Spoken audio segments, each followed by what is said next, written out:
Okay, and I'm going to share my screen.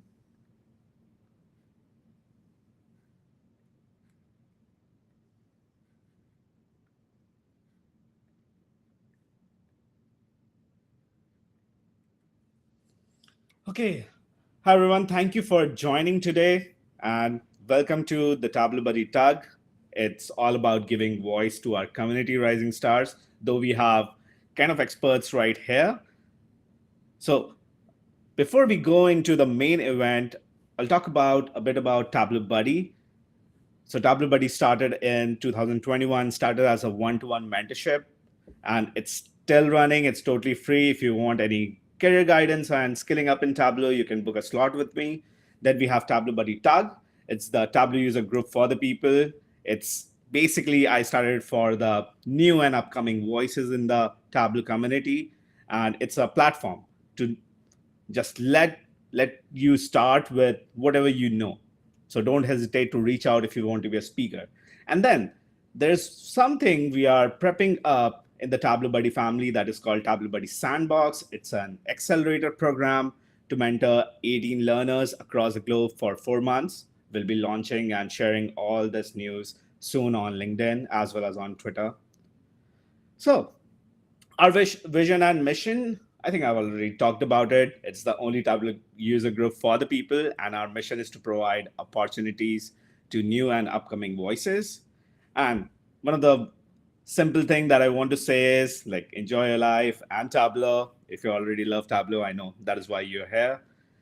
And now, just taking a look at our team who conducts all the events, whether it's online as well as offline events, in-person events. So this is me, Prasann. I'm a 2 times Tableau visionary, a 2 times social ambassador, and currently I'm working as a senior BI and engineer at Emirates NBD. Then we have Vani Agarwal. She is a 3 times Tableau social ambassador, and she's a data visualization engineer at Expedia Group. Then we have Ansula Jan. You might already know her. She has a great YouTube channel by the handle Techie Anshi. She is also a 2 times Tableau social ambassador and a data visualization expert at Zoom. And then we have Avinash, who has got 2 times VOTD. He is a dynamic TUG speaker and a senior data analyst at Optum, and he's based out of Ireland. So that's our whole team. And the agenda for today is first is welcome and introduction. That's what we have already done. And then we'll be going through the easy tips to improve text tables in Tableau by Anastasiya. And then we have practical tips for effective dashboarding by Sherzodbek. And then we'll open it up if you have any questions. And in between as well in the session, if you feel you have any more questions, you can just put that in the Q&A section. It's really important if you put it there so that we can go through the questions and the speakers can answer them. Okay, so coming right on to the main event. So first we have Anastasiya Kuznetsova. She is a BI manager at SEMrush, and she is going to talk about easy tips to improve text tables in Tableau. And in this session, she will take us through kind of a technical tutorial on how to improve your tables with basic formatting and applying conditional formatting and make tables with visualizations inside. Like text tables, however, deny it's one of the most important things. So I'll just hand over to Anastasiya.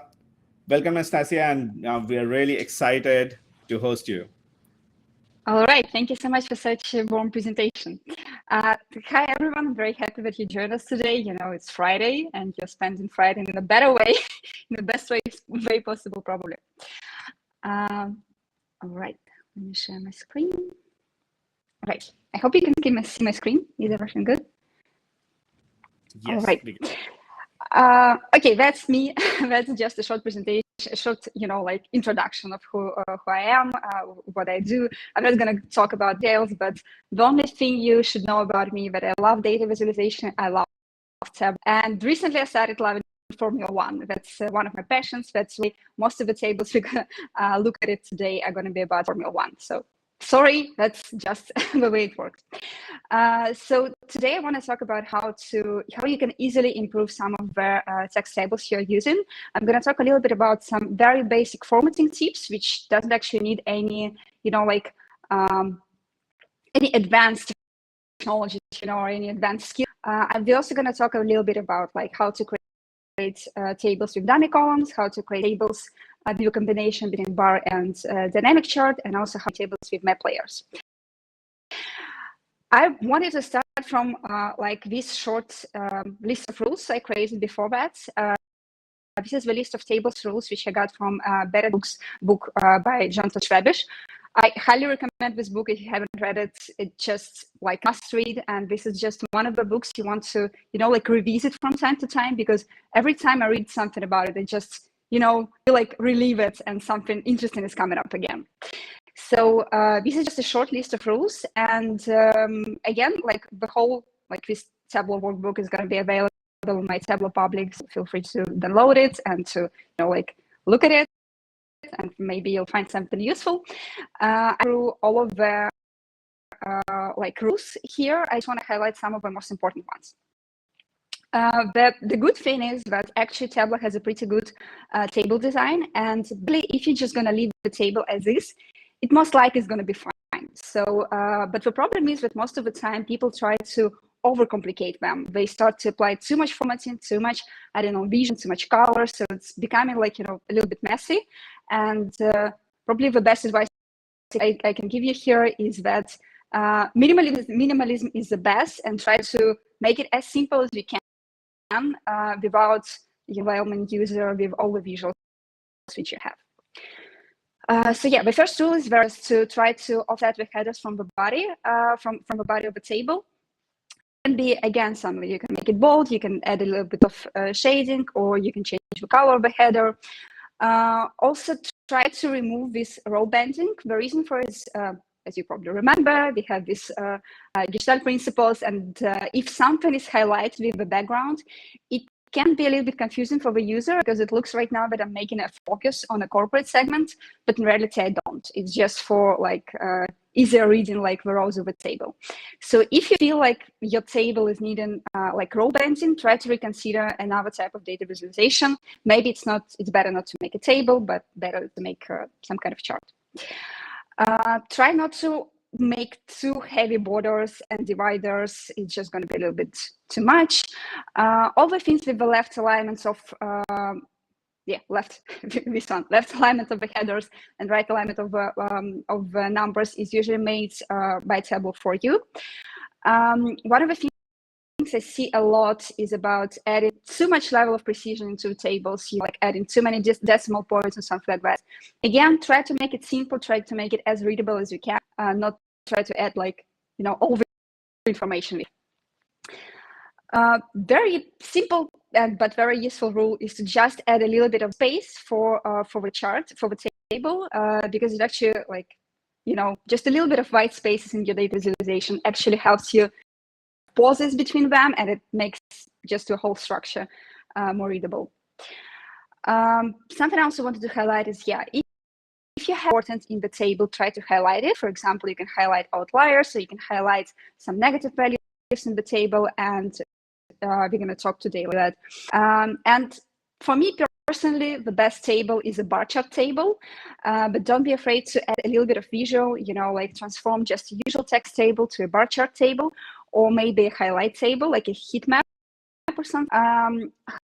However, most of the time, we've always tried to, make visually appealing tables. Sometimes to add too many visuals. Here's the bar chart and the pie chart and the line chart. And it's actually becoming too overcomplicated. It's becoming harder to read. And just remember, the table is a better way to show precise numbers, and it should be easy to read, easy to understand. So try not to overcomplicate them. Try not to add everything you want in one table. Okay, we'll start from the basic tips on measure names and measure value tables. So if you're going to create something like that, this is just a very usual table you can create here with the measure names and measure values. So just a very typical structure. Most of the tables are created that way. A couple of things I like to apply to these kind of tables is the first thing, don't forget to fix the size, the width of the columns, because most of the time they can be a little bit, like too wide. And here the rule of proximity comes from the Gestalt principles. And if we have too much space between these columns, they're gonna be, assumed that this is not a row, but this is just a column, and there is nothing in between. So try to balance it out a little bit, and just make the width of a column readable and understandable.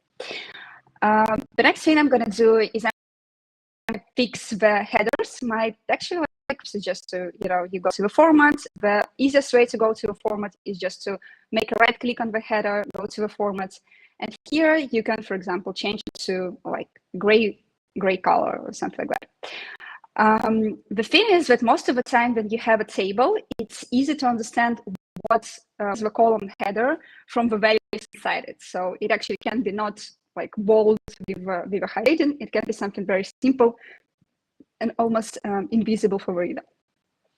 You can also set up formatting for different columns separately. So for example, you can set up for the row number column, something like that, just it's probably too little. Yeah, you can set up a different form, different color, or different.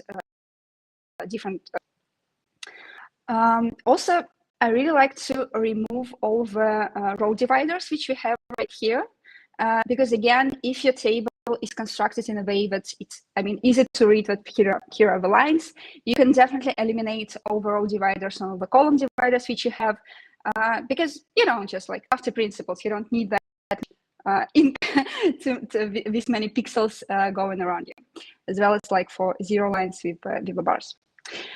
My favorite color for tables is just a gray one with a little bit of transparency. It just again creates a little bit cleaner look, and it doesn't make it hard to understand. So it just like creates the context for the data, but it does overlap the data itself. And also you can align it to the left, so it's going to look a little bit better probably. And you can hide the axis, because we have values right here, so you can easily hide the axis. There is no need for it. So yeah, this is just like some basic things I do with all of my tables, because it just makes them look better, may look more like clean, I suppose. So yeah, that's what I usually do. Another trick I want to show you is about using UTF symbols and using line breaks in the table. So actually, this is the hack I taught from one of my comments. I think it's absolutely beautiful. So you can create a calculation which be, so for example, you can see here we have age column and nationality column, and let's combine them, but I don't want to create all these dummy columns with mean one and etc. etc. So what I can do, I can create a string calculation which is going to take my age, also I'm adding here like years old, plus, and as you can see here, I have like click and have this UTF symbol with the arrow, and then I add nationality. So how does it work? I'm going to move it right here. Yeah, it creates this line break. So as you can see, now I have like age on the top, and then he's Dutch or something like that. Paris is Mexican. So it's just a way how you can combine two columns without the need to, like create anything special, anything additional. Problems with it, there is no way to change like formatting in this way, but still it can be a good way to go. Another thing I wanted to show you is that you can, yes, again, add some UTF symbols right inside. Using Mac, I highly recommend using like this option. You can show emoji symbols right here, and you'll get the list of all the UTF symbols, which you can easily access. So if you're using Mac, that's my to-go tip. Let's imagine, for example, that for each driver, I want to set up like a star sign if this driver won trips. So here, I'm just creating a very simple calculation. If number of championships is more than 0, then I'm going to add the star sign. So yeah, and now I'm just going to click on that, and now you can see. Oh, my form broke down. Let me not the sorting. Let me just go like that. I'm just going to hide this. I have to fix it right now. yeah, and now you can see like with each driver have this like star sign. Again, can be, you know, like something additional to just highlight this driver somehow. Again, try not to overcomplicate it, try not to add everything you have. So this is just, you know, something very simple you can use and you can add. What else you can do? You can transform this table to heat map to highlight table by pretty much just moving measure values to the color, and you're gonna see, yeah, this highlight table. Here we'll have to change the alignment of the labels to the right, and yeah, that's kind of it. One of the very basic tips is to use separate legends for different columns if you want to use something like that. So for example, we can color like points in the green, or like championship wins with the red. So if you're using heat map table, please don't forget to add a little bit of opacity, so it's going to be easier to read like the numbers inside the cells. And also, I really like to add border because it makes, I don't know, it just like, you know, like this makes cells to stand out a little bit, and it looks more like a table. So this is just my to-go tips. One thing to highlight here, this is not the best visualization here because it's just too many colors, too many columns. I would definitely go with a way like when you have just 3 columns with bars. And not to add like all of the colors. So just, you know, for educational purposes, don't try to use it in your real production dashboards. It's just, yeah, just a tip how you can do it.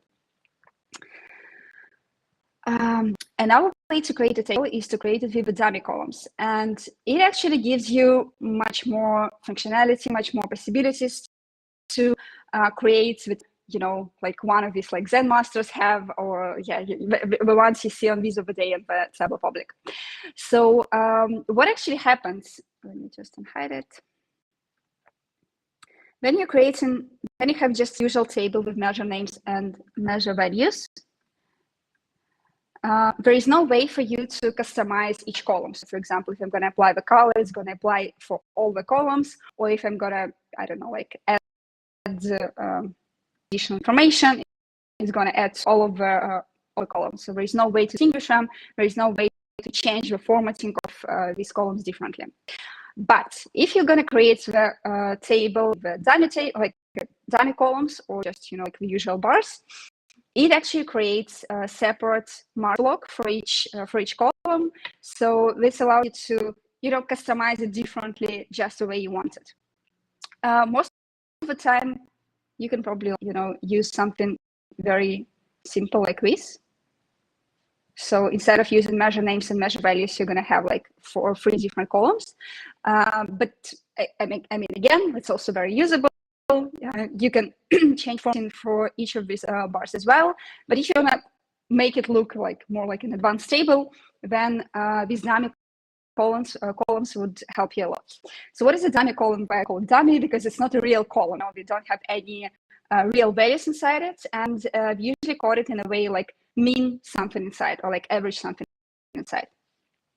So this allows you to, you know, create some kind of like additional formatting to the table, or yeah, again, like add whatever you want. So I'm just going to show you how to recreate one of these columns. So yeah, you can see how to do it.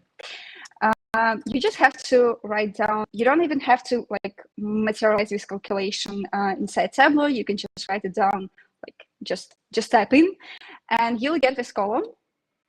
Let me move to the first one. So for example, we are creating the column for the driver, their team name, their team name and their team logo. So now what I got is this list of, you know, like dots or something. So what I'm going to do, the first thing I'm going to do is I'm going to base on a shape. So I'm basing it on team logo. So I'm just going to go to the team, find my first column. You see, they go one by one, like mean, then points, race, wins, championship. So I'm going to the first one, and I'm just going to move team to the shape. I've already pre-assigned all the shapes because, you know, it just takes time to assign them, to assign each of them. But again, you can set up any shapes you want. I'm going to add a little bit of opacity back to this logo, remove label from it right now, and also just add a size a little bit. The thing about creating these dummy columns is that you have to fix the X so it's going to look nicely. What I'm going to do is that I'm just going to create a fixed axis from 0.3 to 1.5. That would allow me to move my logo just a little bit and leave enough space for driver name, team driver.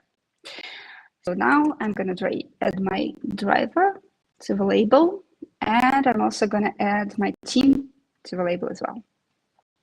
And again, because we have like different marks block, now we can apply some additional formatting here as well. So for example, I'm going to make driver like 11 size, team I'm going to leave 9, and I'm going to make it probably 8. Make it a little bit gray. So yeah, here we go. We got like a little bit more beautiful, column. The only thing we have to do is to make the alignment. It should go to the right, and then we have to fix alignment inside the label to the left to look just like the column. So this is the columns, and in the dummy columns, you can create any kind of text, any kind of labels, so pretty much anything you want to. And the good thing about it is that, yes, you can combine it with just the usual columns. For example, here we have a column about points, here a column about wins, champions, and so on. And again, even about like points. So yeah, I have something left here. Inside here, you can also add some additional information. So for example, you also want to add the number of championship wins. You can add them right here and like combine them in some way. Again, from like business perspective and from like a production perspective, it would be better to create a calculation and not to show with 0 wins, but still that's how you can combine things. This is one of my favorite, like ways to create tables, because it definitely gives you like more detail on the way you want to present them. Also, with these columns, you can recreate something called conditional formatting in Excel. This is probably one of the most common questions about how I can create something like a conditional formatting. So what I can do, I'm going to leave like drivers right here, and I'm going to remove these ones. So we have race wins, championship wins, and number of points. So again, we can recreate table structure with columns. Here I'm just mean 1 because I don't need something complex here.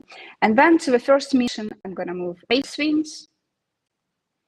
To the second min 1 option, I'm going to move champions. And to the third, number of points. So we already have something similar to the table. And now what we have to do is we should change the shape to a bar. It's going to look like a cell, and also make it bigger and add a little bit of border inside. So yeah, now it looks just like the cell, and I'm going to do pitch the same to all of them, change it to a bar, increase in size, and add in border.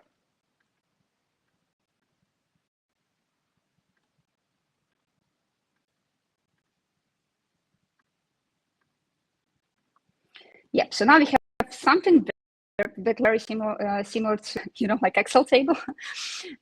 But yeah, what we have to do the next to fix the axis, make it from 0 to 1, so it's not gonna have like this empty space inside.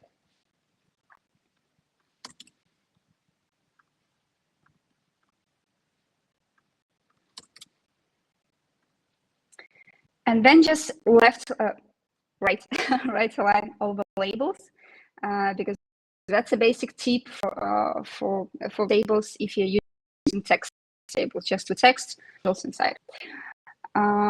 Change the size just a little bit.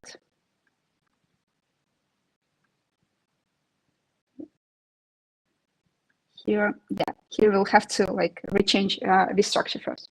So what we can do here is the color this points column, not just by the number of points, but by comparing for each driver to the average within the drivers.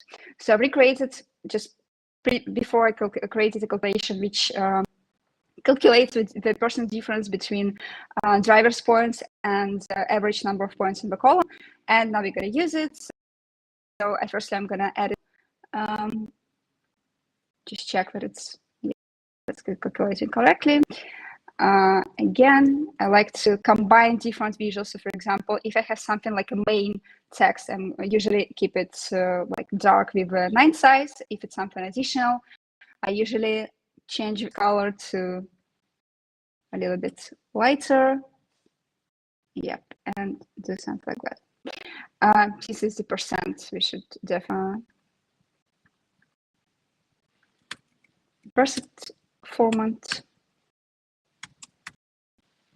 For example, I want to show it when we have plus increase or 0 increase. And then I can use this exact thing in the color. Again, just a very short trick. You can just click on the comments or corner windows, and it's gonna like duplicate the field inside the marks table. So yeah, now I can easily see which driver have more or less number of points.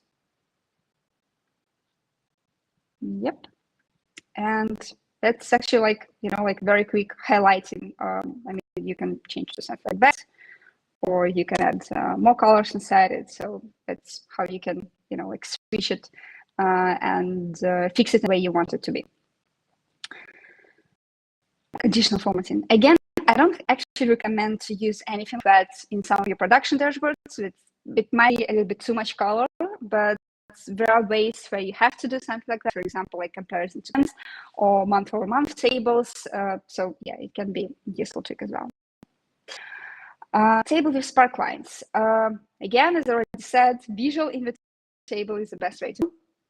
So one of the best ways to create something like a table with a spark line, even with a measure names table, you can just add your date, add number of points, and you don't create a chart. So if you're just going to fix all the sizes of rows, add all these row dimensions, then it's going to look just like the table, look just like the spark line. For this, I highly recommend to hide all the axes, hide all the head. Like spark line is supposed to be like a short description of the trend, like something like a quick overview of the trend. I also want to show this hack, which was by Sam Parsons. I personally really is a way to create inside the table both depth and also a bar chart. I really like this template because it lets you to find the top of the drivers, and you can also analyze each driver's dynamics separately. So, you know, it's just very informative in this way. You can add lots of information inside. How it is actually done, you have to create, again, like dummy column, and also you have to use the date. And then you have to create this calculation, which will check if the size is 0, then we make an excess of 0.7. I'm using 0.7 here for like my design ideas, but again, it can be like something up to 1, so something between 0 and 1. So what it actually is, we have like this point with size calculation right here, and it creates this axis, as you can see, and this axis goes from 0 to 1. So if it is 1 for the bar chart, it creates for me 0.7 axis. As you can see, bar is to the 0.7. And if it's not 1, which would go for the race date, it will normalize number of points by the maximum number of points. So it's just going to move like normalize points from to the format of 0 to 1. So like the bar is going to look fine in that way. And then for the bar, you have to move like a real number of points. And the trick here is to change it from the manual to the fixed, align it to the left. And for date, it's just going to work just the way it is. So there's nothing additional is needed from you. Again, depending on like your visual design, you can change, for example, these sizes differently, and it's going to change the size of like the height of the bar here. And also you have to hide this access here as well. What I also use is this one.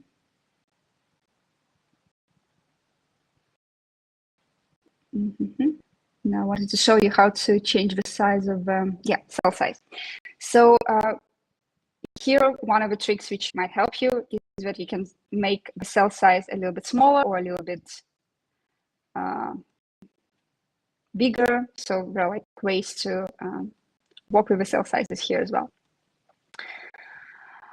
All right, I kind of recommend you to go to just Sam Parsons' video. I'll have all the links here in the presentation. And just one, probably like a short advice about this kind of tables is when you have just one data, it works perfectly fine. But if you have several metrics, the complexity of the calculation becomes so hard. They become just too complex, and it also needs from you a deeper understanding of how table calculations work.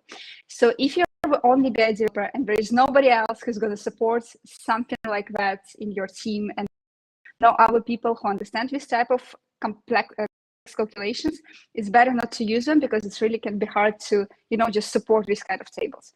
So just to, maybe it can be useful for someone. And the last thing I wanted to show you is that you can also create tables with map layers. It kind of looks visually very nice because you can customize the way you want them to be. You can, like put any kind of, like shape or any kind of text, any kind of chart, just in the way you want it to be located.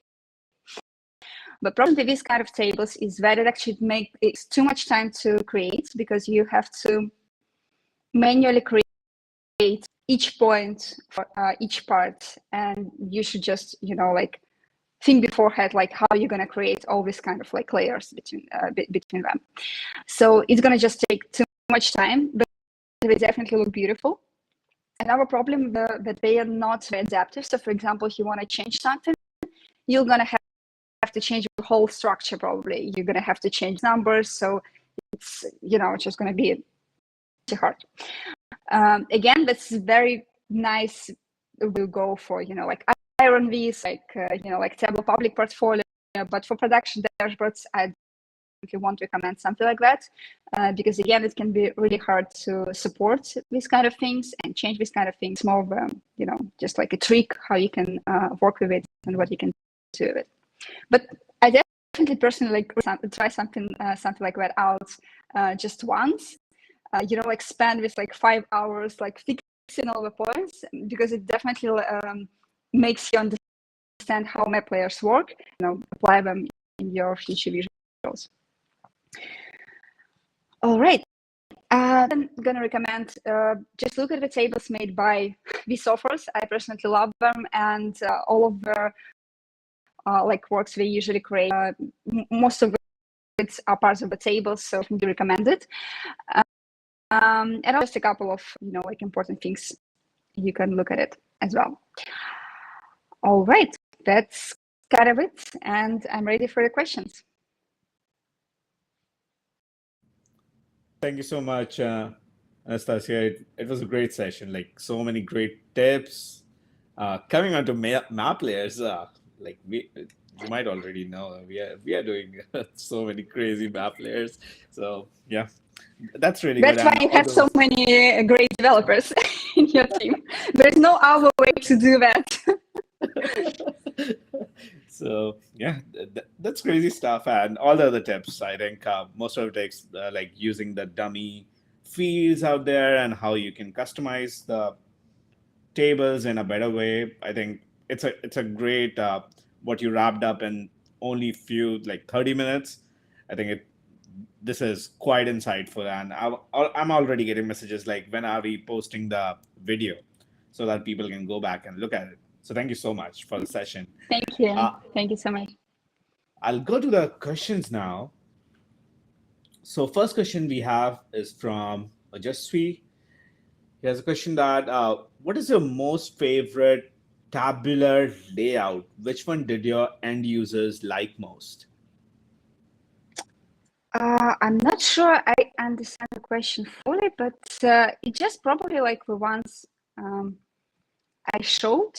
So my favorite table is, yep, something like that. So very simple, and instead of using like so just something I use most of the time. But again, like table, I just want to add that the table is a pretty specific way of analyzing data. It's table only if you need very like exact numbers, and you need to get like these exact numbers. Most of the time, yeah, it's better to combine it with bars or combine it with heat maps to get more like insights from it. Right. If I didn't like answer your question, please let me know. Maybe we discuss it. Yes, I think so, because that's also one thing to mention, that if you have granular level of detail, then only like we'll be going mostly with text tables, otherwise not. Okay, so one of the question is from Kawaljeet.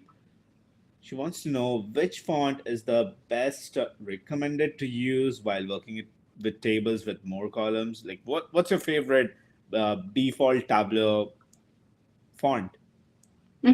My favorite one is Arial. I kind of like its simplicity, and it's also very similar to like main web fonts.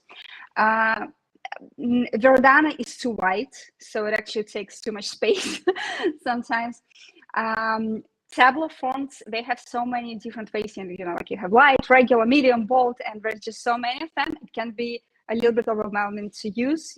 I think like when it comes to fonts, it's better to keep it simple and don't have too many options. You have bold and regular, and that's it. There is no need. You don't need like any kind of different options. And just the common advice probably is use non-serif fonts. Times New Roman doesn't work for data visualizations at all, only for some, like text blocks or something. And again, it's not about dashboards, it's about like, infographics or something like that. Right. So, yeah. Like for my personal passion projects, like the web safe font I like is Trebuchet MS. And if I have to go crazy, I'll use Futura. Does it work with the Tableau Public feature? No. Futura is generally for the template I use, not Okay, in Tableau. Okay. In Tableau, I think best what I like is Trebuchet MS, like for the design purposes. Okay, there are more questions. I'll come to that now. So when users choose to download data from this highly formatted table, how is the general experience? That's a very good question. I actually even have like a specific, like a tab for it, which I haven't described to you. So the thing is that when user creates something like that, it's gonna look very messy. It's gonna be very, in another format. So if user wants to download something like that, that's not gonna work. So what I usually do is that I have this visually nice table. And then I have a very simple table, we just hide it right here. You can see it. Just a very like a simple table with measure names and measure values, which if you're gonna download it, gonna look just so. I added here. I usually rename this sheet, like to download, and then I just add a button to like download it, and like teach people that you have to choose this table and not that table. I think that's great. Like how you can just keep it intact, but also not give them the same sheet. And that's a great tip. Yeah, you can always hide these things. Yeah, because people will definitely gonna ask like, oh, how can I download it? The first answer, don't download it. Try to use it in Tableau. Tableau is not for Excel downloads. But yeah, the second, oh, okay, I'm gonna create a button for it. Yeah, everybody loves text tables and then finally downloading them. Okay, so I'll stick to some more questions here. What do you recommend for table headers that are too long, like changing table size, editing aliases to shorten them? What is the preference here? I mean, the first and easiest way to go is the alias, but the question is what alias? And here I would just recommend to read something about, like maybe some kind of like a journalist tips or something about for how do you say, communicative design, something like that, you know, in the way how to work with text and how to eliminate unnecessary text strings.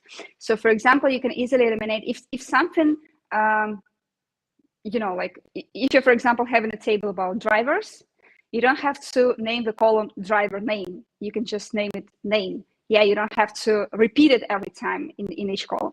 So probably the best advice would be just to, you know, think of like what you can remove from the text, and yeah, that probably it. Yeah, that answers. Thank you. I'll have just two more questions, two quick questions, and this is an interesting one in the chat. So when you're working on a Viz, do you apply hacks on the fly, or you make a draft and figure out how you make something to work? What is your high-level workflow when working on a dashboard? You know, I do really like to start from a prototype, to like how it's gonna look like. But sometimes it just doesn't work that way. So, you know, you start working with data, and if it's new data, it's, you know, like you decided that way, but when you're starting to work with it, and it just, you know, you don't have enough data points, or it just, you know, just doesn't work.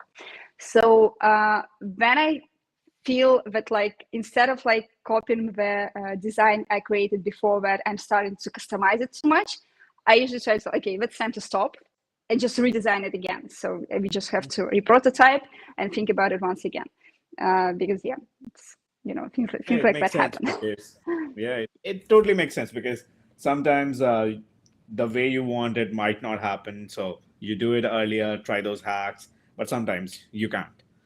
So it's more like a Luckily, balance. Yeah. yeah, luckily they're working with Tableau, and you can pretty much do anything you want. And I had experience of, you know, like I have a friend that's they're working in Superset, and we've discussed with like, okay, let's try to prototype it together. And we designed such a good prototype, but then it turned out that there is nothing we can do from it. Like it's almost impossible. We don't have parameters from the basic functionality. We don't have some, you know, like visual changes. So yeah, lucky us working in Tableau. And yeah, we can do pretty much whatever we can. Right. One last question that's from me. It's about like which button to press to get that symbol window on Mac. I really missed it. Let me try to show it one more time. So I just go to the top right here, and I have yeah, like fonts, like keyboards. I'm not sure if you can see this part, but I yeah, can and here see. you have I like see. emoji and symbols. If you don't have it, you probably have to set it up in the keyboard settings. Yeah. But Okay. yeah, it's like a lifesaver. With so much time, you know, like copying all these arrows, all these usual symbols.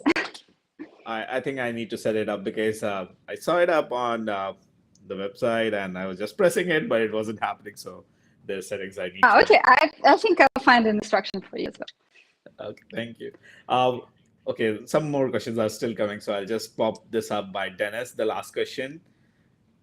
Do you have any tips regarding lines? Sometimes certain reference lines, example APA, require horizontal lines in different places above, below the headers and on above or below the totals. So do you have any tips like how to handle such kind of lines? That's a good one, because you know it happens all the time when we are, you know, showing how you can improve this visual, but there are some guidelines, especially for scientific journals and something like that, and they're like, and they can be different, and they can doesn't match with your ideas and your design, which you want, which you want it to be. So yeah, I mean, if you have a specific guideline you have to follow, it's better to follow it. My personal view regarding lines in general, it's better to eliminate them where you can. So for example, I would definitely, for example, not try to make them like too not too dark. So it's gonna be, it should be something. And I only want it with fingers as well. Yeah, that thing in Tableau, I just hate that thing, because you see, like for the header, it usually goes a little bit down. Just impossible. So yeah, just not to make it too bold and not too dark, so it's not gonna, like visually overwhelm the table itself. Again, if it's something simple, I would definitely add a little bit of like for the total and lines right here. Again, there's not so many flat things if you want to do lines just for the header, but don't do it for the total. You'll have to, like create it in a custom way. One tip probably is that, yes, if you have different columns and like, for example, category is a part of subcategory, it's probably better lines just to show like the visual division between rows. Okay, yeah. We have more questions coming in. I'll just end it up with the last question. No more questions. Any tips for optimizing table performance? Like, I guess it goes the same as for dashboards performance. Try not to add too many marks on it. More marks, the longer it's gonna it's gonna refresh, longer it's gonna work. I previously thought that like pagination is gonna fix this issue, but it turns out that Tableau actually it gets everything from the table, and pagination doesn't work. So it's just like extra work for you. Just try not to add too many marks and not too many visuals. And if it's a table, definitely for just downloading from the users, maybe try to make it blank, empty, and then user have to click on it, and then only it will be ready for download. So at least it's going to improve like overall dashboard performance. So you won't have to download this. You don't have to like render this table every time the user goes to the dashboard. right. And like one thing is like if you don't want that granularity, try to aggregate it beforehand, bring it in Tableau. That really helps. Okay, so that was great. So many questions, and thank you so much, Anastasia, for answering all of them. It was a great session. Thank you. Okay, so now we are ready for the next star of the day. All right. I'll share my screen just for a quick introduction.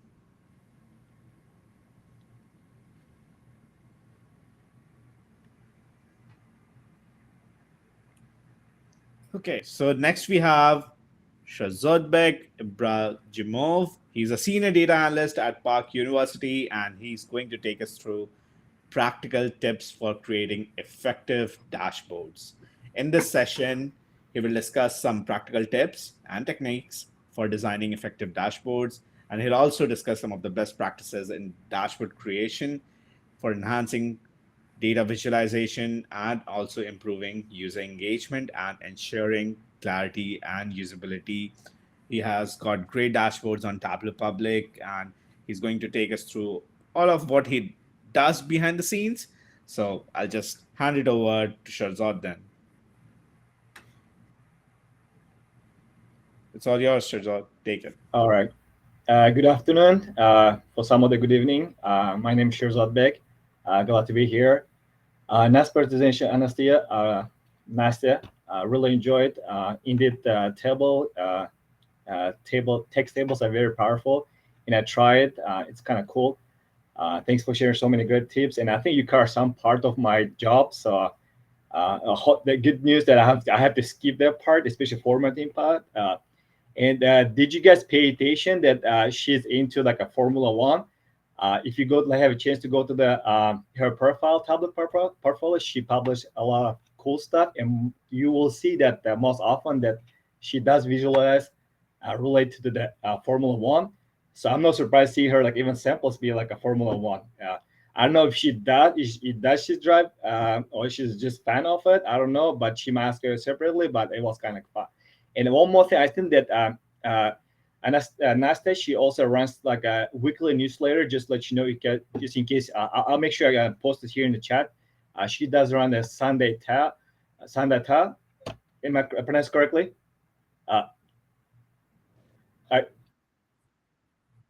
Oh, perfect. Yeah. Sorry. So apologies. So, anyways, it's very useful.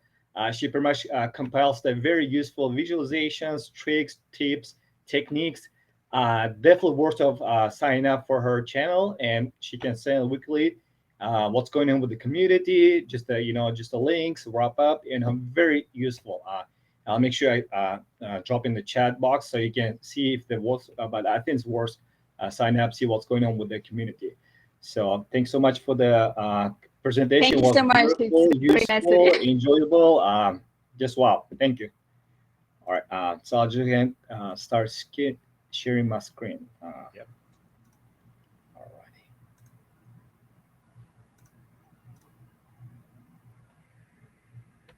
Okay, hold on a second screen.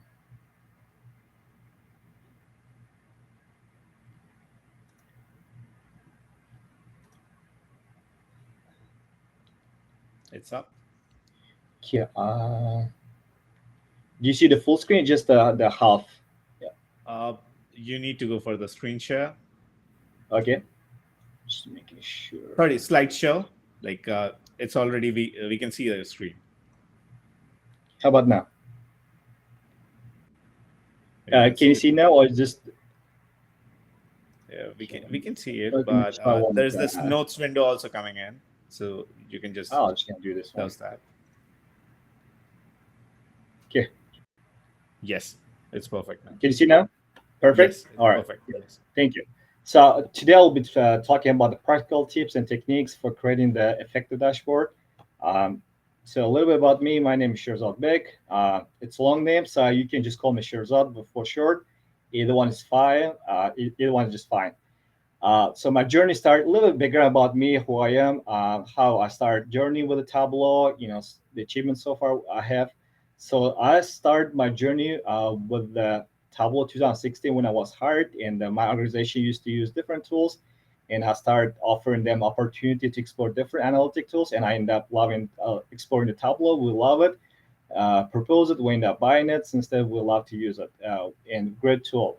And at first, my interaction with the community started when I started looking for the answers for my questions.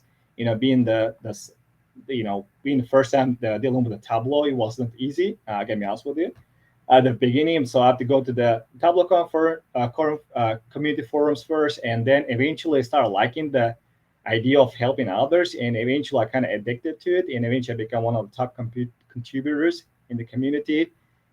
One point I was one of the top 23rd 12-month ranking, and it was one time also the 71st globally. It's just something that and then I have like a personal break, I guess, away from all social media, about 5 years away from all of social media, community forums, you just name it, LinkedIn, Twitter, everything. I was away from it. And last year, so when we had the IRVs, I said, well, I haven't been a long time. I haven't checked, and I went to the IRVs, tried on, and I have so much challenges. And I said, dang it, I probably have to go back and brush up my skills. And since then, I started going back slowly, but surely I started engaging in a Tableau community forum, community challenges, mainly Maker on Monday, and recently back to Visual Basics. And I'm glad I did it so far. I have a few of achievements so far. Some of my visualizations were featured in the Data Plus movie. They were featured my views in the 5 times in a data fam weekly roundup, and some of mine was actually a top 3 trendings. And recently, one of my was Wiz of the Day. So, and also additionally, I also do the voluntarily. I do the mentorship and the visualization reviews on TopMate. If somebody is interested in looking to ways to improve their visuals, I can also make sure to share the link there. Just feel free. It's totally free, 15 to 30 minutes. The slot, you can ask about the ways to improve that. So we'll be happy to be part of your growth. So, all right, just a short disclaimer. This are some of the tips I will be sharing that will not be applicable in the business world. So it might be just a strictly business, could be just non-related, like a Tableau public could be related for this one, or it can be both. So just make sure you're aware of it. So some of them might not be applicable to your work. General audience, so which means that it doesn't really, it doesn't really consider the specific requirements usually you hear from the stakeholders. So, but again, it gives you a general idea how to improve the ways. I'll talk about the general ideas and the tips to improve the the dashboard. And also, this is only 30-minute presentation, so please don't expect me I will cover everything. It's impossible. So I'll try to pick the topics that I feel like that need to cover based on the some of the submission I've seen it. So hopefully it will not be the repetition of the boring, hopefully.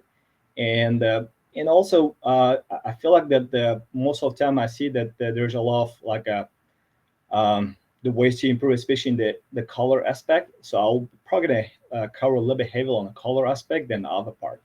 And also, that's the first presentation, so always open for feedback and improvement. So please feel free, reach out or just leave in the comments to ways to improve the presentation. All right. So my today's agenda will be intuitive layout, choose the right chart type, ensure that clarity and usability, improve user engagement, user call effectively, and the Q&A. So this will be like a 5 the things I'll be talking today. All right. So far, so good.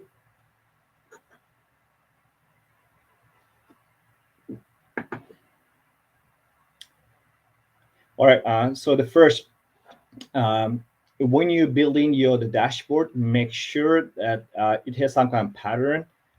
So what happened? They made a study and they found out that the human eyes have like a certain type of pattern when they look at the information. They found out that there are 2 patterns. It's called the F pattern and the Z pattern. So what does help us when we design the layout? So the F pattern, it helps us to make it effective and intuitive dashboards. So what's it looks like? So first is the best for the analytical dashboards. That's I think most I use the F pattern than the Z pattern. I will go over the Z pattern shortly. And usually it goes from left to right. It's more like the way we read the books. And that's how it looks like. So the way the humans they look at it, we read from left to right. We go down and left to right again, just like we read the book. So it's very important that when we design our dashboards, make sure it follows this pattern so it's easy to follow, intuitive, and effective. And some of the practical tips when we design the layout will be to make sure that you put very important, the first thing that your audience will look at the top row. And so make sure you place the very important the metrics like at the bands right on the top. So make sure it captures here first. And secondly, in the sense we use the F pattern, usually you probably seen in the community that people it's better to have like a navigation and a filter option on the left side on the left panel. And then it goes along and that organized data where the charts comes next. In the Z pattern, it's very similar. It's just slightly different. It's usually more of like a single focus on narrative dashboards. So you see once in a while that people like flow information. They also post like they start from point A to B and 3 and D. So it's just a way to follow along. So that's the Z pattern that how it works. It guides the user's eyes from left to right, top to bottom, create a natural flow. That's how it works. And I'll show how it looks like. And it goes from left to right, bottom, left to right, and here. So you see there's it creates this kind of chart, creates the natural flow. And again, this is you might not see very often in the analytical dashboards. You might see in the more of like a community projects, but again, I'm not excluding it. But you're probably gonna use more F pattern than Z pattern personally. Because of this, the pattern, there's some practical tips. Make sure you keep in mind. Again, you also place the top, the middle, bottom areas, guide the eyes. So that's why you kind of guiding it, the user, because that's how you're shaping your Z. That's how you're shaping the eye. And because of this, the shape, you have to make sure you place your story points in this pattern. And again, to make sure you highlight where it starts, where it stops, so each point, so make sure they know that there's the change of flow. Now we'll be talking about choosing the right the chart types. I'll try to go over this very quickly because I don't want to go into too much, but there's several ways of, there's several categories of the charts. We can split all the charts. The first with comparison, it just shows the comparison between the different categories, and we can use like a bar chart, diverging chart, lollipop, dumbbell, and just an idea. There's if you want to show in the different the charts. I mean, if you want to show the comparison between different categories, you don't have to limit with the bar chart, but rather you can explore like a lollipop chart if it's needed, or you can do dumbbell chart. Just having this kind of the list of the possible scenarios is a good idea, so you have like a little variety to your users. And when you see like a trend and the trend and time, it shows like the change over time. And it can be a line chart that we use a lot, dot line, area chart, slope line. It could be one of the good options. But again, this will give you the idea that there's alternatives to use based on this different scenario. You can use the different charts. All right, part to whole, and I'm sure that most of us are going to be donut, pie chart, and I'm not going to which one's better, either pie chart or the donut chart. I'm not here to discuss, but just you can use the stacked bar, 100%. You can the waffle chart. This way, I usually personally like it, and the tree map, pie chart, donut. It just to give you an idea, you can use this kind of type of charts to show the part to whole relationship. And there's another one, relationship. It shows like a relationship between the two data points.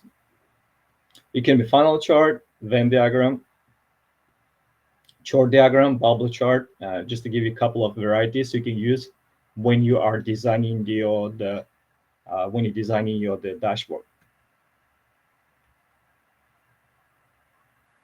All right, distributions, and it shows distribution of your data sets. And something we use very often is a histogram, but also you can use a ridge plot, box plot, violent plot, just to give you an idea which one you can use. And also will be location and location related charts. We are all familiar with, so I'm not going to get into very detail.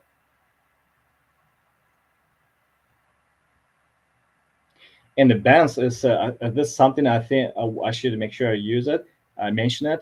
It's something that if you want, if there's a very important information, you make sure you have they call like a big ass numbers bands. So you make sure you have them.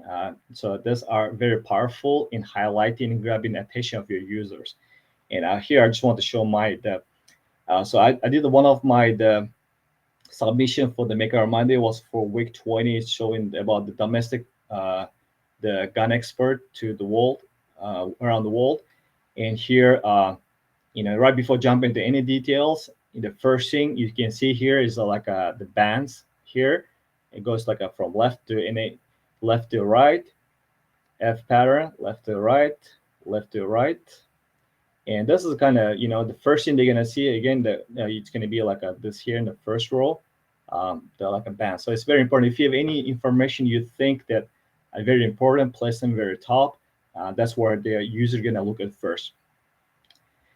Any questions so far?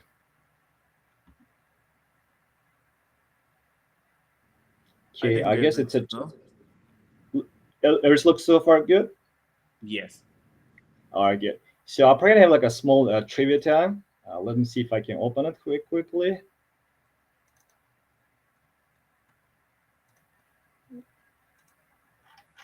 Okay, second.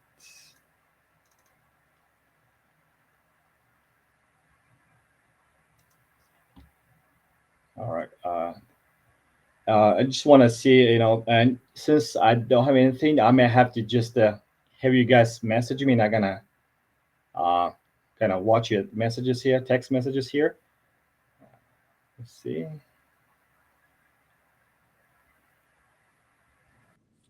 Are you showing something, Sherzod? Just open it. Yep, it just opened. Here we go. All right. Okay. Let's see if I can share my screen quickly. All right. Can everybody see that? Yes, we Preston, can you see it, right? the barrage of numbers. All right, good. All right, perfect. That's the whole point. So now, so imagine imagine I mean, you the well, let me put together. So imagine this the table, right? This is very normal. You're gonna see it in the business that people kind of get used to, like a Excel format. They like to work with the numbers, and I'm sure there's gonna be no exception. Most companies they still want to go back to Excel format. So right now, if I'm gonna ask you, what is the minimum and max number? What is the number here? You can tell me here. It's about 200 records, but help me out. See if I have like a 30 seconds. See if you can find it. What's the max and min number here? Just feel free to. I'm timing right now. Yeah, I get 30 seconds. See if you can find mean in max number.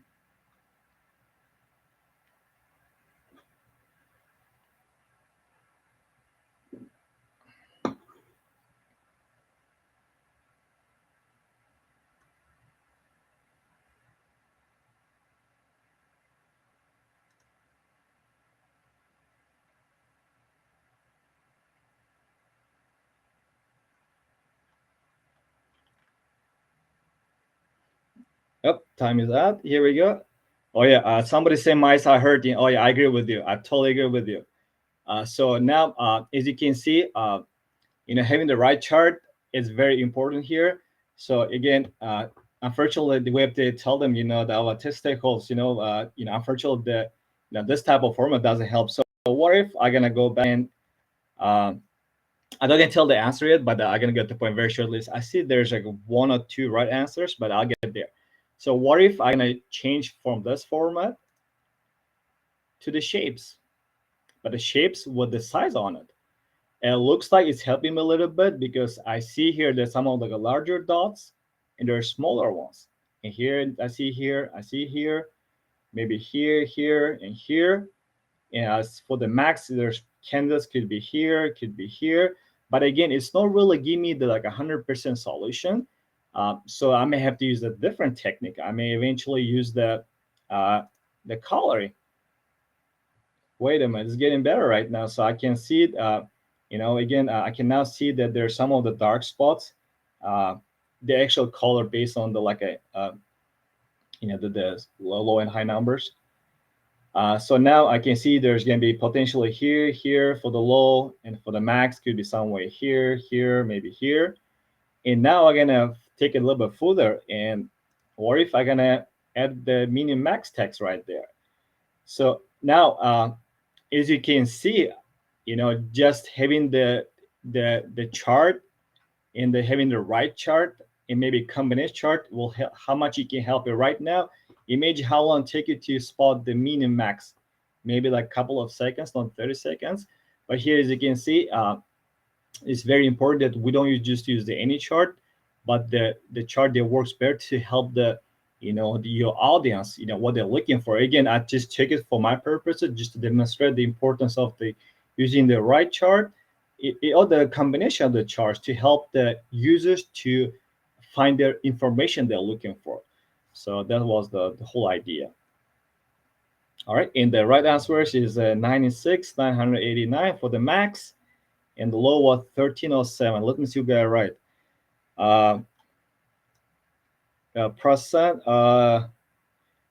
Alexandra and Yelena, you are very close. Good job. Prasan was right. It's the right number for the max. Kavaljit, she was very close again, but 13% is the right number. And Ojoswe, yeah, you're right. It's my hurt. It something it hurts mine too. So, anyways, that's the whole point. I just want to show the importance of the using the right chart, and how much they're using the different techniques, the color, shape, size, and even the text, min max text, how much it can help you to digest the information, get the information you want. So I want to stop right there, and I'll continue with my presentation.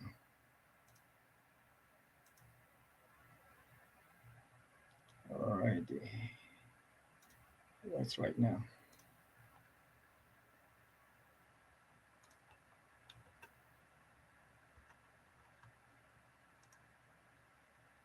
Okay.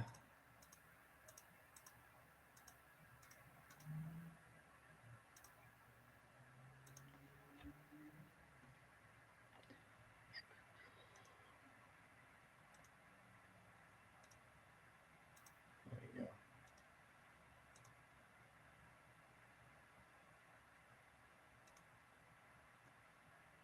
All right.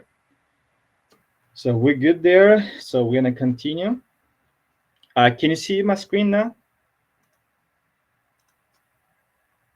Yes. There we go. So we're done with it. All right, good. Next. So again, the general idea is that the technique is to start with a simple chart, but again, don't expect that your users, your audience will be like a tech savvy. All this is very best practice based on my several of experience, and you yourself have experience that it's always best to start with a simple but yet the right chart, and it's gonna be most effective. Forget about using like all fancy to impress them. It's gonna help. So just start with the simple yet the right chart in combination of charts to be effective. So that's very number one kind of advice. And the second thing, it's down the road as your audience becomes more comfortable, more educated, more tech savvy, you can actually start introducing them. But I will highly advise you to start with slowly, progressively introduce them to the audience. But again, it's a little bit more improvements because they get used to the similar simple chart, and then once they see the a slowly progress, it's gonna be easy transition for them. So that's something very important. And always is it's a best practice. I personally use if I create something like a custom chart or like a little bit fancy one, like more complex, so I'll make sure I have how to read the section so they know they can look at it, they go and read it, make sure they understand what I'm talking about. And another one, educate. We can offer sessions, you can show the live demo, just make sure you explain them how things will work with a new chart or like a more advanced one. And always, go back, always look for the feedback because having the sessions, having the how to read might not solve problems. So going back and forth with the audience can help them to adjust. Maybe it was too much, wasn't effective, or wasn't confusing. So you might have to go back to the step back and go back to the less confusing the charts. And here I want to show how I usually use my how to read. It's gonna be very quick. The chart how I use. Let me see if I can share quickly. Okay.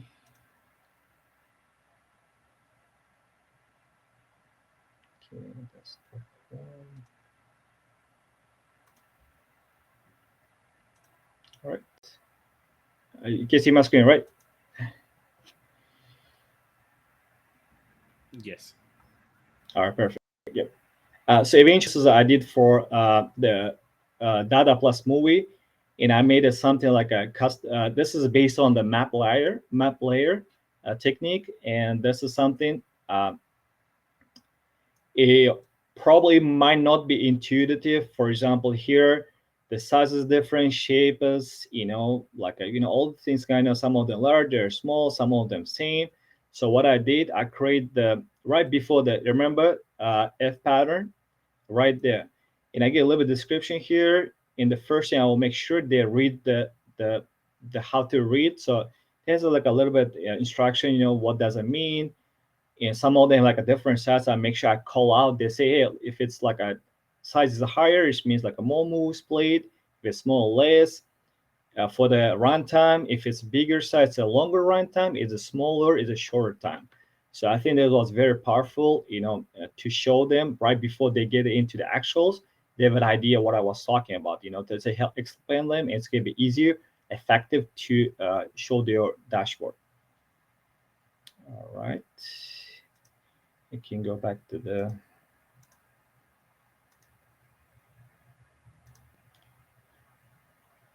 All right, I think this part is done.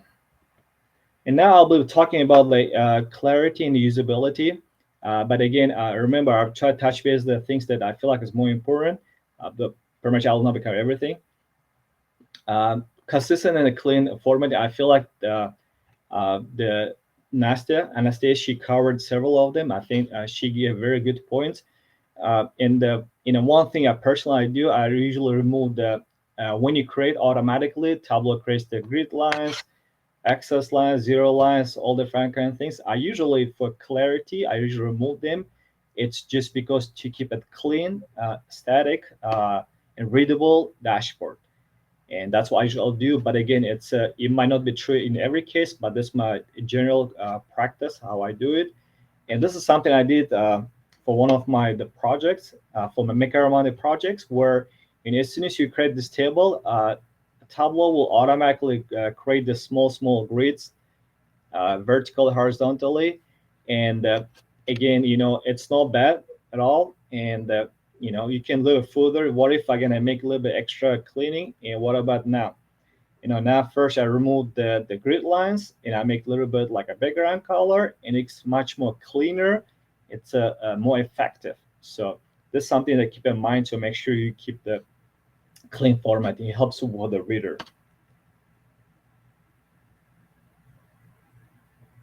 All right, font size. It's something that I feel like most of us do a really good job. But again, just one touch point. Usually, the is a good idea to start with the the tile. I mean, the headings, titles, and everything. They start from the largest to the smallest. And usually, if you go like under your Tableau, if you go to work format, and you can see there's a story tiles should be the largest one, the dashboard tile should be the largest one, then the worksheet tile should be a little bit less, and the worksheet. And the way is a quick tip. Whenever you use your dashboard, make sure you use the format workbook option. So this way, once you change, it will change everywhere else. So you don't have to change manually in each worksheet. So this way, you apply one uniform size, even like a font, throughout all your works. So just small tip.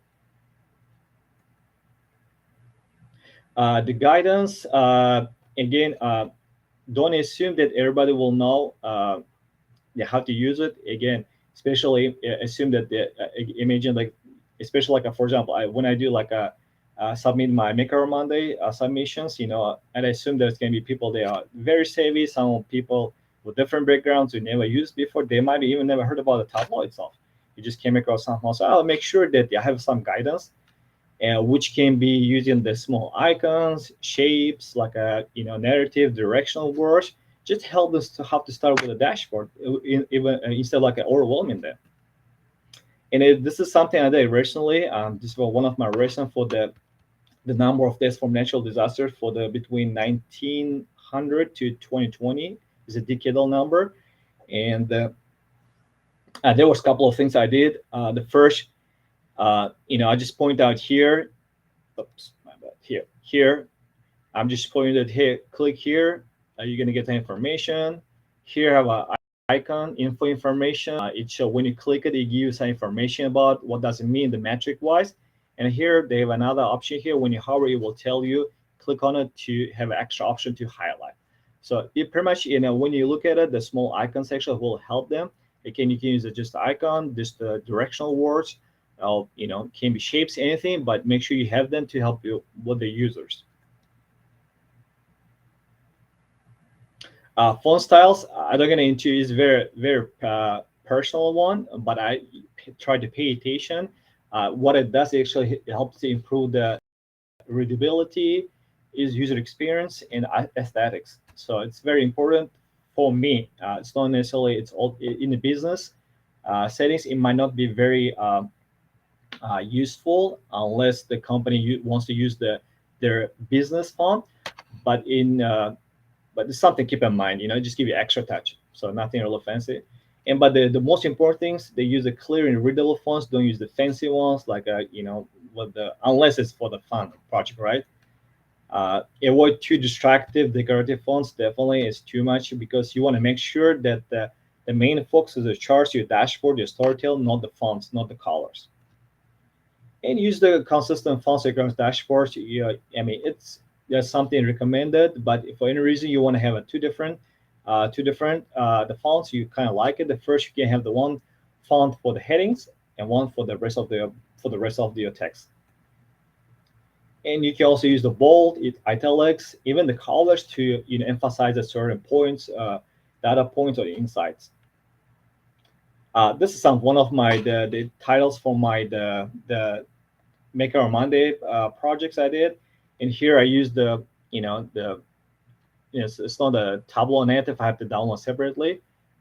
So pretty much I'm kind of using the two different techniques. First, I'm using color code, and I'm also using the coloring, and plus using the two different sizes. And as I just showed, one of the Golden Globes, I use a little bit larger for the title and for the subtitle, smaller one. And St. Patrick one, just to give the feel of St. Patrick's, I used a little bit different, the fancy one.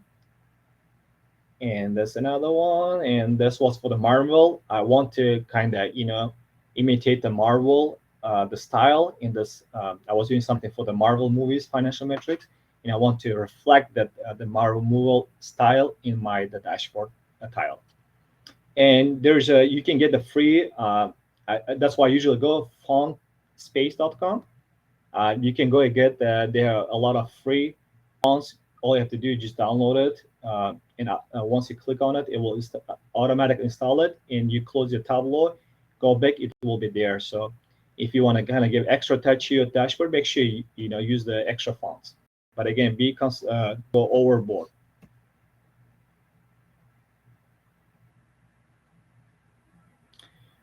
Improve the user engagement is the fourth section we're looking for. So Tableau has a lot of great features that I really admire, and I think we should use them as much as possible.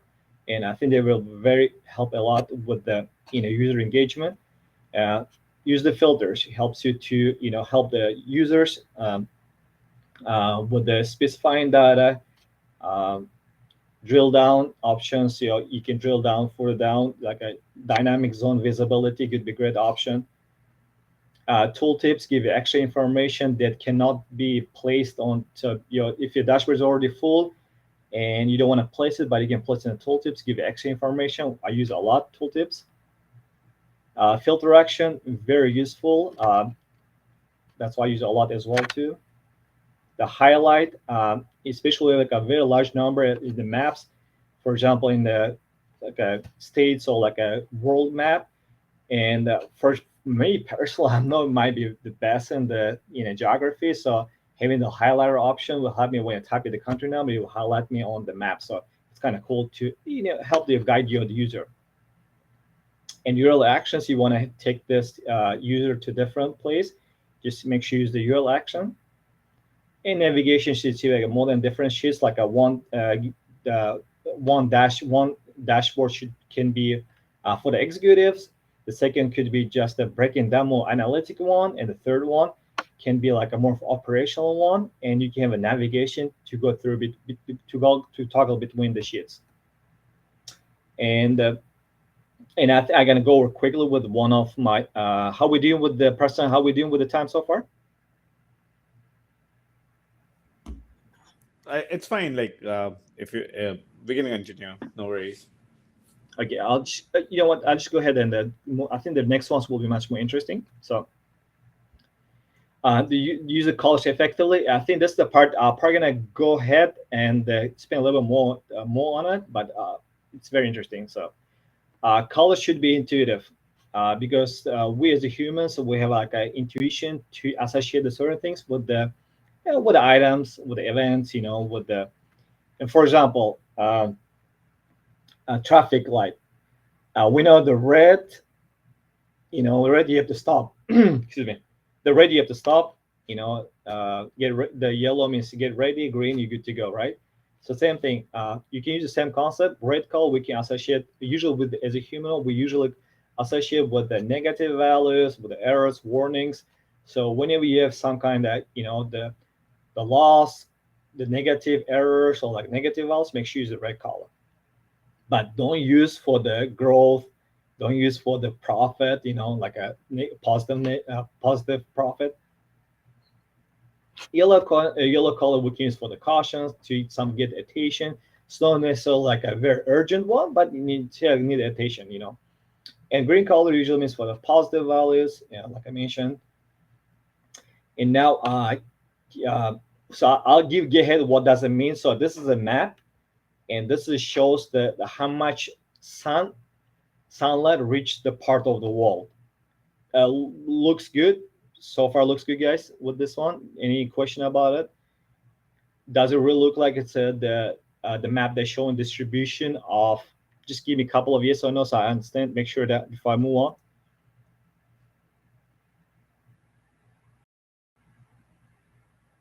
Good. Okay, perfect. Yeah, just making sure. So pretty much this map shows the distribution of light across the world, and you can see that the equator gets more sunlight than the north on the south. So pretty much it. So now, what if I'm gonna tell you? All right.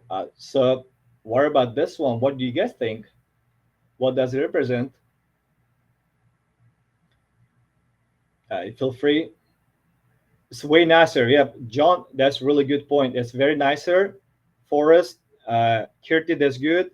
That greenery, that's very good. All right, so that's good. Yeah. So honestly, I don't know what does it mean. I could be any of them. It's very vague. It's not very. Could be one of them. Bear store, definitely it tells bear store, right? Well, so how about I'll tell you this next chart. So what do you guys see? Feel free to leave in a comment. I'm reading right now. So we see the top north and the south is red. And the middle is like a blue. It's about associating the colors. It's not really about concentration of the color, but it's about like the meaning behind the colors. Yes, Kawalji, you got the good point. The cold and hot areas, yes, but temperature, yep. Usha, that's really great. Yeah, that's exactly what I'm heading to. So yeah, the blue we associate with the cold, and the red we associate with the hot. So yes, Alexandra, she got it right. Yeah, but how we associate? We associate red with the hot, cold, but this one is mismatched. Yes. So yeah, in a perfect world, it should be vice versa. So the north and south should be blue, and the one should be hot. So yes, mismatch. That's very perfect. So the point is here. So I see very often. Again, this is a point from I usually a lot in a Maker or Monday projects. You might see some of my projects. That's why I usually very active. So eventually, what I see people using the different colors for different things that we as a human don't perceive it, right? Like you said here, we're perceiving the red as being hot, cold, but as in this chart on the left chart, it was reversed, so it gets confusing. Right now, confused what the idea. There's something's going on with the color red, but the story is kind of. So this kind of practice actually confuses the reader. It takes a while. So to have effective, the dashboard is very, very important that you not use the correct color, but you also use them in a correct, applied correctly. Yep, this one nails it. Yep, John, you got it. Yep, it nails the next one. All right, I think I got the mission here. I got mission accomplished here. And again, I'll be also watching the chat as well. So if you feel free to leave a note or something. So I know you guys you guys not sleeping. So just joking. Just just making sure, because it's one-way directory at the moment, so I'm making sure you guys listen to me. All right, so me personally, I like to play with the colors. You can see some of my portfolios. I like to play with the colors a lot. I feel like the colors can elevate, but I'm not saying you should. It's just my personal preference, and there's not a right and wrong answer. If you should, which color you should choose. I'm just telling that the colors can elevate, improve your dashboard. Yep, you got it, John. You got it right. Yep, you have to play with the colors. And the other thing is not only you have to use any color, but make sure you use them correctly, right color. So now, so what you usually do, this is something I did for I think the drug, something about the drug, prescription about the drugs.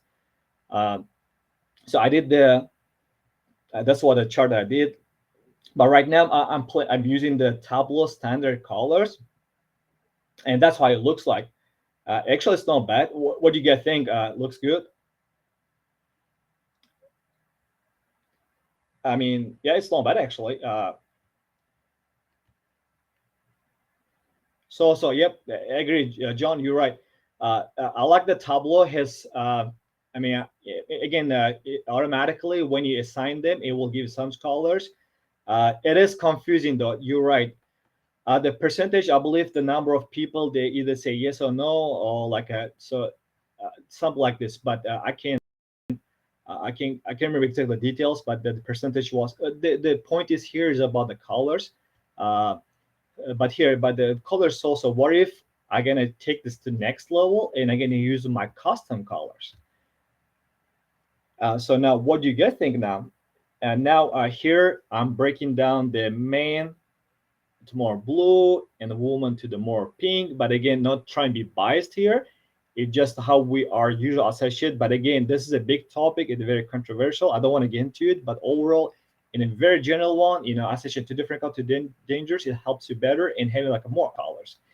Having the age, like the younger and the older one, the younger one being more bright, more energetic, more passionate about having the bright colors is more appropriate than the pale color. And same thing, like I'm using like an education, higher the education is, like a more darker, and the lower the education level is the lighter. And I think it gives a little more meaning. And also this for the income, usually for the income.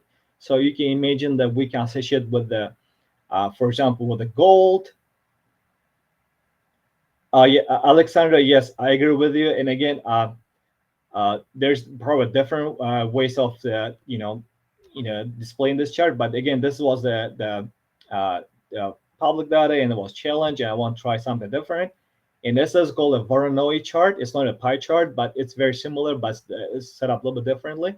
But yeah, here, so I'm emphasizing here that the dark color means for the people that makes a 90 plus K. The one people between the 40 and 90 is like a little bit darker. I mean, less darker, and the one people who make a less than 40K, they are very pale, like a light one. So that's for it. So what I'm saying here that you don't have to use the standard colors, but try go out the different colors. And here, there's a couple of ways you can use. What I usually use is the website. I can go very quickly, hopefully.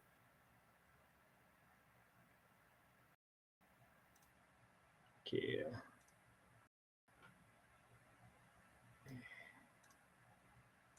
First one. All right, good. So you see my screen, right? So this is something this is the website I use, very useful. It helps me. So depending on number, it helps you to generate the palette for you. So you can set up the first color and the second one, and it'll give the middle ones. It's very useful when I get in the ideas. It's not very easy all the time to get ideas, but that's why I usually use a starting point, not necessarily the last one. And you can change number of the colors. It will automatically help you. And this will gonna help because there's a science behind the color. And I'm not discussing here as a big topic, but what I'm saying to get things moving, going faster, it just you can use the tools that help you to generate, or give like the possible option. So you can develop a single hue, You can just give like whatever the color you want. You can change it instantly, and it give you the possible. And you can use the divergent one. Again, you have to make sure you provide the beginning and end, and they give you different options. Again, changing the different metrics will help you. All right. Let me go back to my second one. All right. Yep, and there was another thing here at the bottom, and there's perfect array custom palettes in a file in Tableau, and there's a way you can do that. You can add it to the your color palettes in Tableau. It is possible. As a matter of fact, I actually just about to share is at the bottom here. Let me see if I can share it here quickly.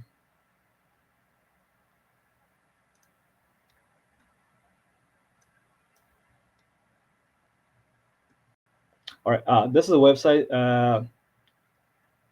Here we go. So what it does, you can manually do it, or you can have the somebody else do the job for you. So all you have to do is just make sure you upload your own file, which is usually under your Tableau repository, and go to the preferences and where all the color palettes lie. You click on it, and you click upload. Here, this is all the color palettes I have at the moment, and I have a lot of them. And the good thing about it, instead of you going manually, you can create your own. Okay, it's lagging a little bit. This tool helps you. So you can give you like a couple of your options, like whatever color palettes you have. I think so. Oh, it's lagging a little bit, but yeah. So then you can give you the categorical, sequential, divergent.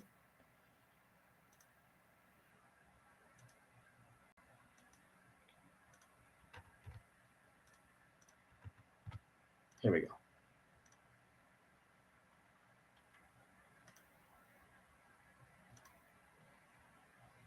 So you select it, and I'll just give you like one of them here. This is the one.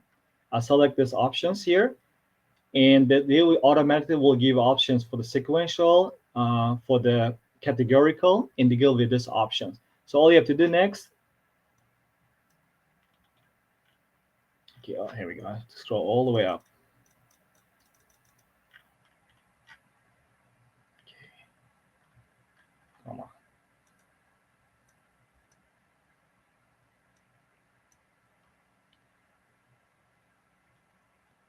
Okay. Then there should be a button to download.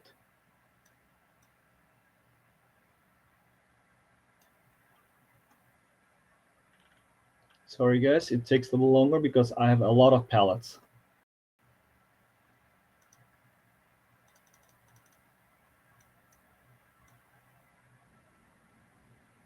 Here we go. Here we go. So once you added the several of them, just download. Now it will give you the second preferences, and you can just replace with the old one, and you'll be done. And then you don't have to do manual, but you can do manually, but it's up to you. But this is the one way to look at it. All right. I think we're good there. The next one. All right. Use a color consistently, and this is something I see very often. That I see some submissions where they use one color in the one chart and use a different chart in different chart, same dashboard, but use a different color. So what happens at this kind of situation creates a confusion, and they associate in the one color differently, and different color in different chart. And this one, for example, this is something I did for the Maker Monday. As you can see here, you can do the color code on the text itself. You don't have to do like a color legend. And here throughout all my the small notes, like a small title, subtitles, I'm referring like a female to more of like a, kind of pinkish color, purplish color, and the, teal, teal color for the male. But here you can see throughout here, I'm being consistent here, female, male, male, female. But all of a sudden here, on here, I'm using the different color here. The light blue color for the male, that's you will think, right? And the very light pink for the female. And again, it's a little bit intuitive, but why use why different why different color? There's a different meaning. Start looking around. So here it makes a little bit confusion. So that's why what if I'm gonna just making sure that the whatever color use here, till here is same here, the pinkish or purplish is same as here. So using the you see like using the same color throughout the dashboard in different charts, it makes sure that you are using the colors, the intuitive, the less confusion. They helps you with your user. Okay. Use colors as a legend, like I just mentioned a little bit. For minimalistic view and for the aesthetics, you can use the colors as icons, as a legends, and you can use in the text too, which can be used as a color legends. And you can also have a color switch option, because some people like the dark option, some people might like the only the in the just the light or dark option. So it helps with the readability, accessibility, and aesthetics too. Aesthetics. Don't use distracting colors, and if you use too much distracting, too bright, actually you're gonna take away the focus from the main dashboard, but it will focus on the color. It could be color on the text, color be on the chart. So make sure that don't go overboard. Use shades of the same color. Especially you like using the. But I'll show the examples very quickly. You can be used if you want to show like a different level, severity, or like priority. Make sure you use a different like a less priority, lighter, the medium one, the medium color, and so highly priority, use a little bit darker color. So you make sure you use the same. So like a categorical. Don't use the categorical. It is possible, it's good, but for circumstances, sometimes better to use the categorical. Sometimes you use the different shades of color. And I will go quickly for something I did here. It's very extensive, but I try and wrap up as much as possible. I think that this chart covers.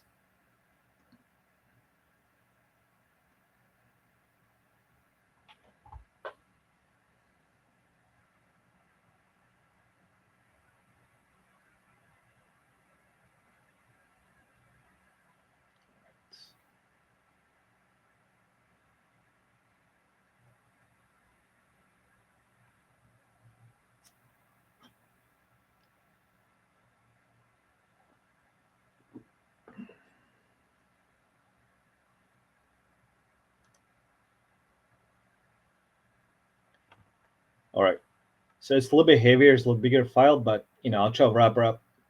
So the first thing, like I said, some people, I personally like dark colors, but again, some people might find it very heavy on their eyes, so they might like the light color. Here we go.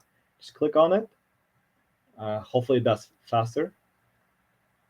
Here we go, and we have a light color. So again, depending on the person, they might switch in back and forth. Again, and make sure you create the option for in case you have two different different type of people. They like the dark better than the light. Just make sure you have an option so they can it's just eventually it's the main idea is to help the users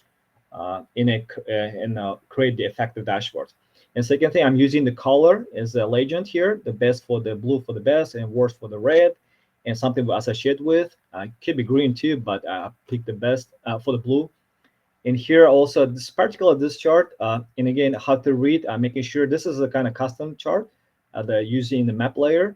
I make sure that I have how to read right away on the spot. What does it mean? Each spot here, what does it mean?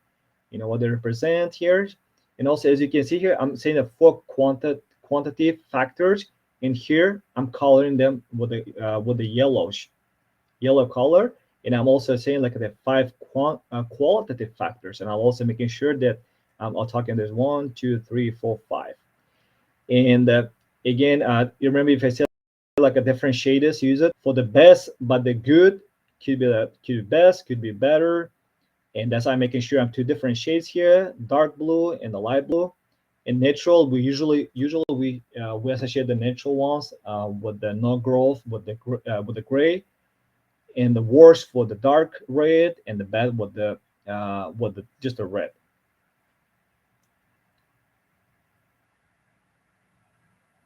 All right, I think we're good there.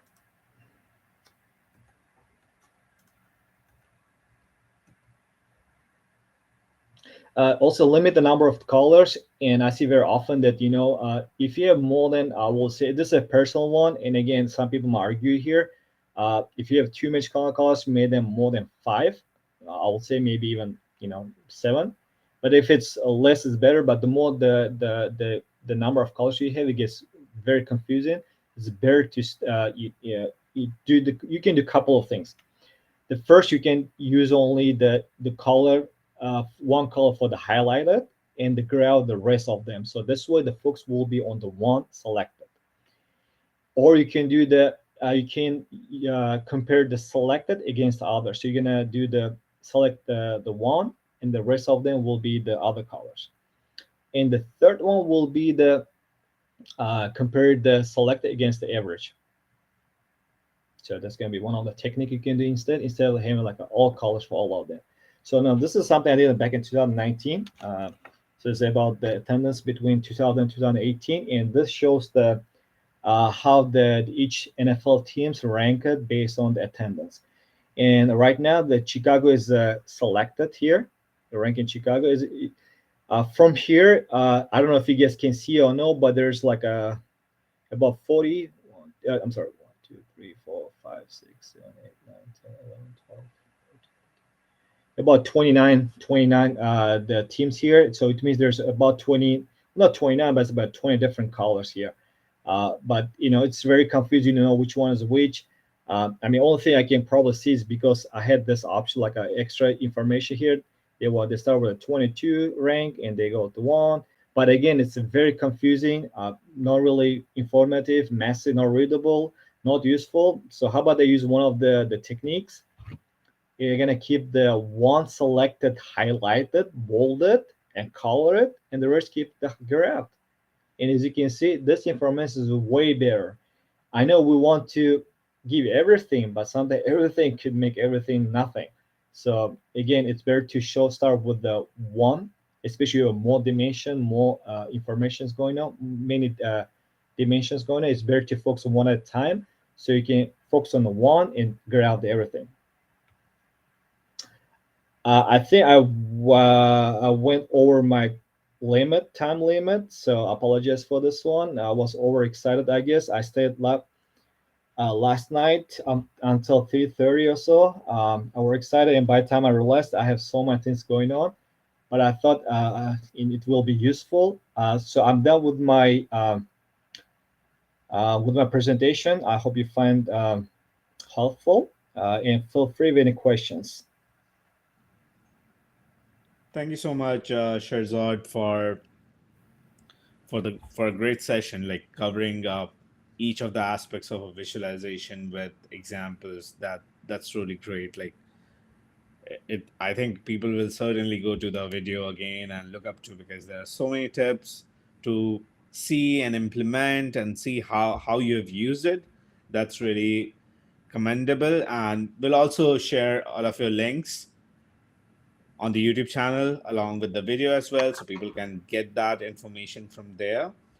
Sure. We'll just go over to some of the questions that we have. I think most of the questions you have already answered through the presentation itself. There's one specific question that I want to raise. So there's one question. The visits are great and the chart type are not just simple, they are creative. How do you go and decide them? It's is that great? Is that great? And the chart types are not just simple, they're great. Yeah. Well, it's about the audience. If your audience are very techy or savvy, they're quick learners, yeah, go for it. Why not? Why should you go?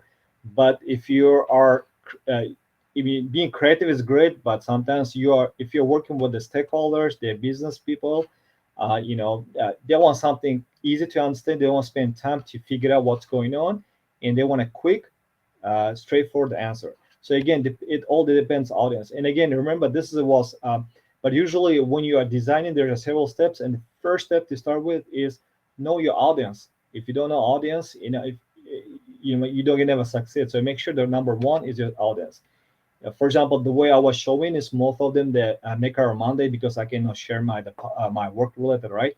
So I mean, they are based on some of them can be applicable for the business environment settings, but some of them they are not. So again, keep in mind that the people there, know, in text like a Tableau users can be none. So I try to keep in mind, but again, there's no like the standard they have to go either too creative, not creative, but I try to keep in mind the both. So it's all about your audience. They're very savvy, they're quick learners, you have a good explanation, go for it. But if they are not, stick with the simples. I hope they answered the question. Yeah. I think that's great. There's one question which I'll just wrap it up by answering. Like, there's a question from Just V, I think he left. Like, how much time did you spend preparing the data and the Golden Globes Viz? So, yeah, I'll Oh, I'll this have one. your perception. Then I'll just add one simple thing over there. Okay. Oh, he's a globes. Yeah. Yeah. Um, uh, so getting the idea was, I think that just like everybody else, that there was a part of Data Plus movie. It has like a tons and tons and tons of fun. I actually end up choosing that. Do you remember the percent? It's like so many million records and so many the columns. Yeah. I actually end up using the shorter one, not the longest one. It was because I couldn't even download it. It was impossible. Yes. So what I did, It's I did really the short. exhaustive data set. It was very exhaustive, very heavy data. It was, I mean, it's a lot of insights. So I think the most time I spent was getting the ideas. I went like a slop. I went at the train. I mean, I tried so many words. There were so many possible ways going there, but the deciding which direction gonna go, I think that's the one took me most. Deciding what I'm gonna go, and I think that I probably spent like a few days, maybe 3 days, deciding which chart, which the storytelling I wanted, because you can do either like a dashboard just to show the data. So in general, the you can tackle your dashboard two different ways. The first, explanatory, you just explain them. That's it. You show the here that what happened. You decide what's gonna go, what you're gonna do next. Or exploratory, you help the user to explore themselves. You don't give an answer. You just tell them, hey, there's data. Just explore yourself. So again, this was another different challenge for me. How am I gonna do it? But overall, I'll think that it probably took me altogether putting together, brainstorming, getting what part of the data I will be using, what the sorting I'm trying to tell, and the charts I'm gonna use. I went with the map layering technique, the shapes, calculation, everything. I'll probably take 2 weeks. But again, considering my working life, family and everything, it took me about 2 weeks. I'll roughly say. Yeah. But I think this is something I really enjoyed, honestly. Yeah. And I think this is the one actually was featured in Tableau when it was the Data Plus movie was featured among the others, like Samuel's, Parsons, V's. There was so many. Mine was one of them. Nice, congratulations. And also, I would like to end it up with adding on one perspective is that, so if you're doing passion projects, if you're doing something that you're really interested in, I don't think you should be counting hours. It's a really subjective question. So maybe I sometimes spend like maybe hours on just justifying or selecting a particular color palette or something that looks good. Maybe a font. I might get obsessed with the font and spend like an hour, two, or maybe. So I would say like please don't count hours if you're doing a personal project because it doesn't mean if it is something that you are really passionate about and if you want to really build something, it might take more hours.